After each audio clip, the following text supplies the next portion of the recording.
Hey everybody, this is the Sliders Review, and since it's Women's History Month, I'm here today to talk to you about Ruby and Noel Season 1, Episode 1, I Wish He Was Still Here.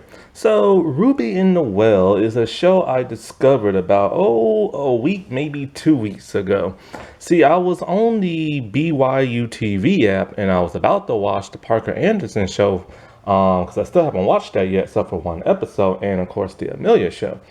But then as I was about to watch it, I saw this pop up.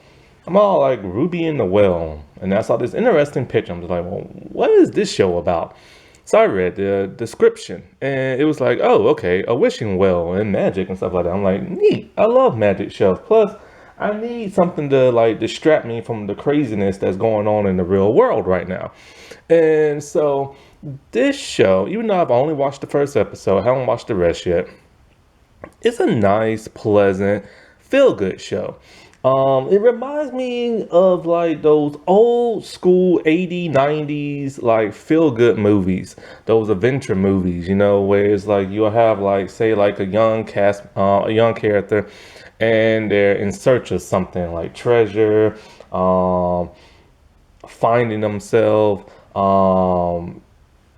something like that, those movies what's that movie with Christina Ricci? I forgot. Something where she goes looking for some magical something or another with this other actress and stuff. It's like one of those feel good type things, you know what I'm saying? It's nice, it's pleasant. From what I can tell by just the first episode, it's not violent whatsoever. Any person can watch this show. It's for all ages, especially for kids and stuff. And it's about this enduring young little girl named Ruby. And so it's interesting because it kind of reminds me of a young, watered down version of Touched by an Angel.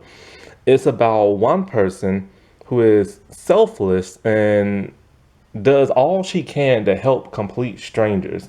And that's her reward in life. She just wants to help people. She's not getting anything in return. She's not looking to be a big shot, be like a superhero, nothing like that. She just wants to go out her way and help people. And that's very rare in the world we live in now, because people aren't like that no more. The world is very divided and stuff. And it's just nice to see somebody like this going out their way to do what they can just to make people happier in life. And when she's in this brand new town, her and her father, a lot of people just around the world are very sad. And it wasn't her intentions to help people until she touched a magic well. And so the main character, of course, is Ruby. She is played by Zoe Weisenstall.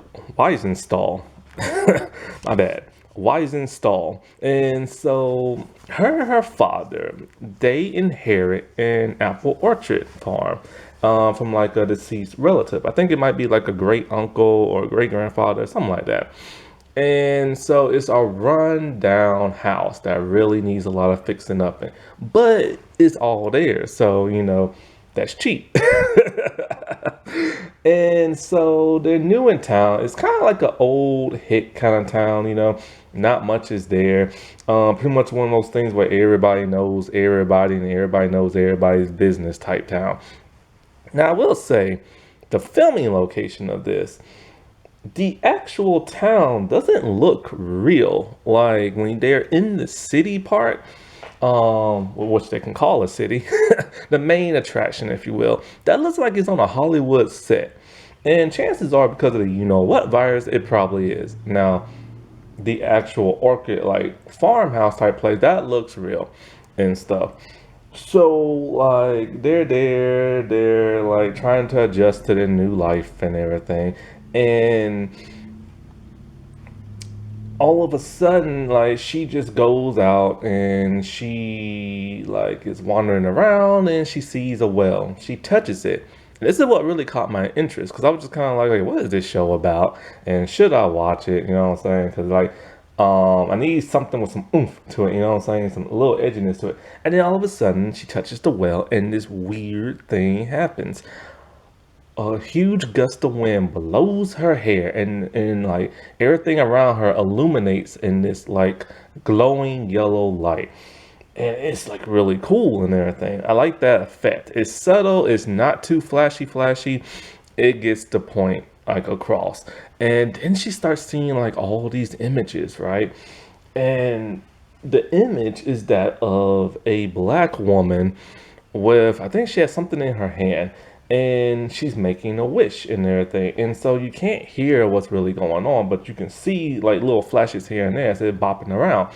So you don't get a full true picture of what's really going on. It's like a mystery and you have to solve it. And that's what Ruby is trying to do. She's trying to figure out who this woman is, what this because she's at the woman's at a grave site, what this grave site tombstone thing is. Before she can actually read the name, she flashes out of that like weird hallucination type thing. And so she's really buggered by this, you know what I'm saying? And so when she like goes into town, she meets a young girl. Now, the young girl, her name is Mina, and I believe she's played by Lena Sanina. And so she works at like a type of like local grocery store. It's like very old school quaint, but it's not set in the old days. This is actually set in the modern day because they have like smartphones and everything. So it's like the old quaint little like mom and pop type shop. And she's talking to the girl and they bond instantly, you know what I'm saying? And while she's there, she sees the black lady in her vision. And so she asks Mina like who this lady is and stuff. So she starts talking to the lady.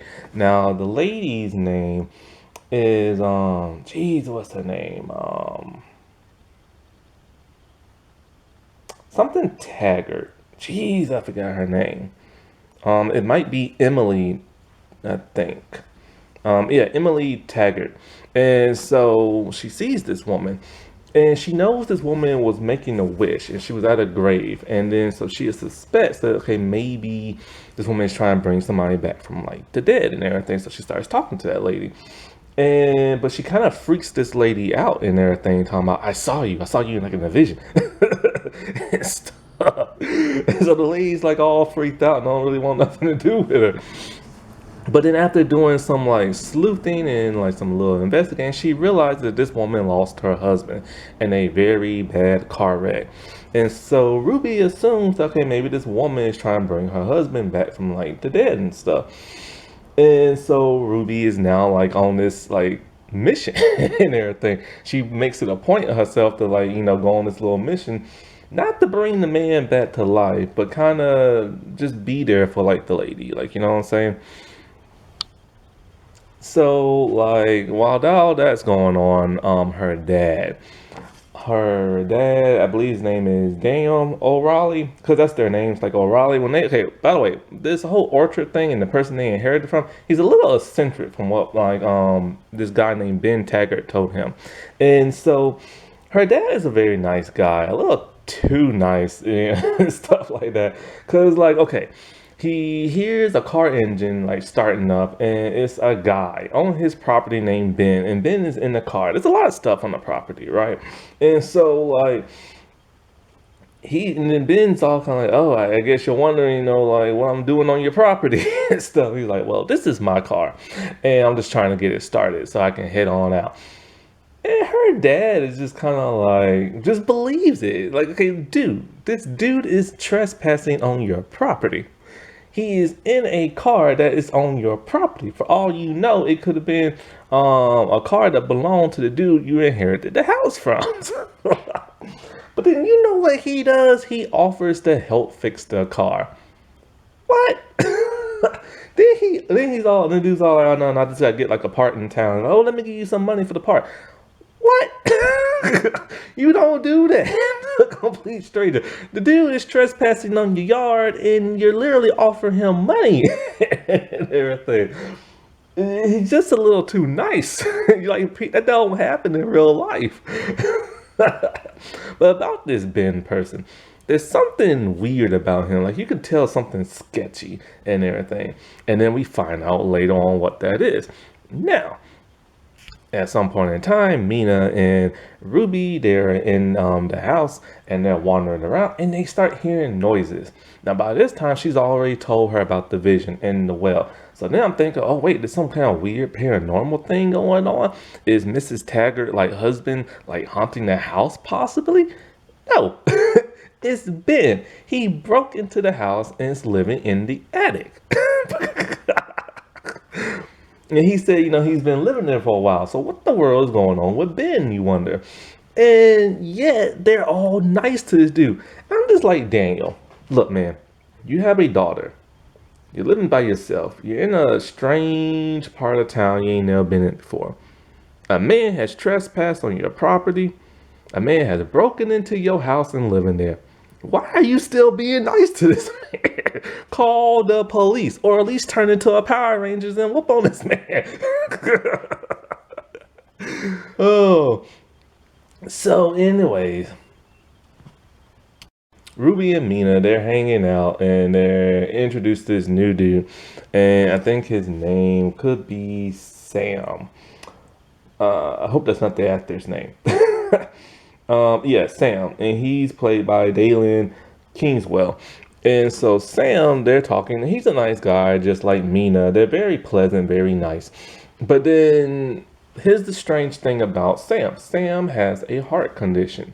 And because of that, his mom is overprotective of him. And before anybody can just up and be his friend, they must be introduced to his mom first. And so they set up an arrangement so Ruby can be set up to meet his mother and everything. However, that does not go as planned because Ruby is still on the mission to help out Emily and stuff. So she asked Mina, where did this lady live? And they go there. Boy, that's intrusion right there. So anyway, Emily has like 2 daughters and everything.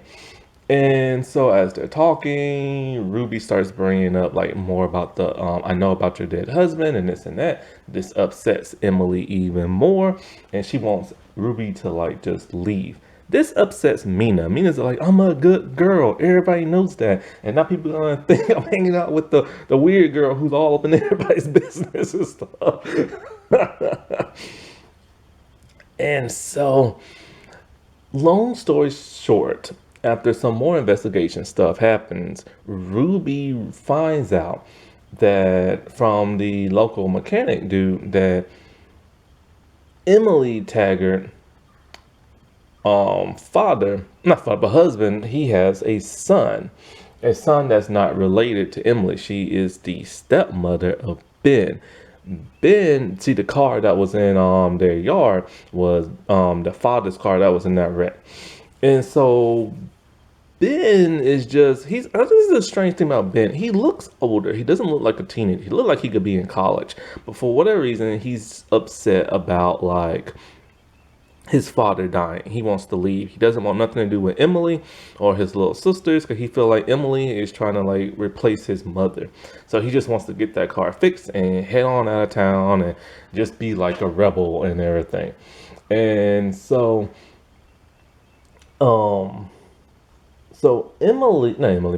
Ruby realizes, oh, I wish you was here, isn't a reference to the husband necessarily, but to Ben. Emily wants to make amends with Ben and, and so they can be like a family again and know that she's not trying to replace like, his biological mother and stuff. So after all of this, Ruby gets the part that Ben needs fixed for the car. But Ben has now left. He is about to head on a bus on out of town. So Ruby and her dad, they like drive. Well, how did they get there?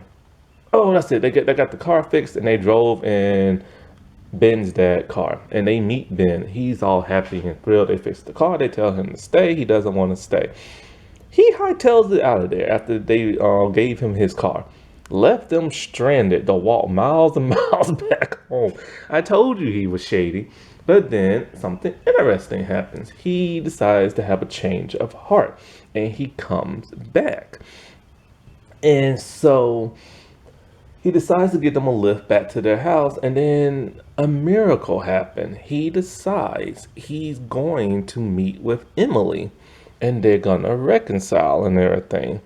So Ruby started off thinking like this woman wanted to bring her husband back to life, but that wasn't the case. And then when she saw what was really going on, she felt it was upon her to make things right between Emily and Ben.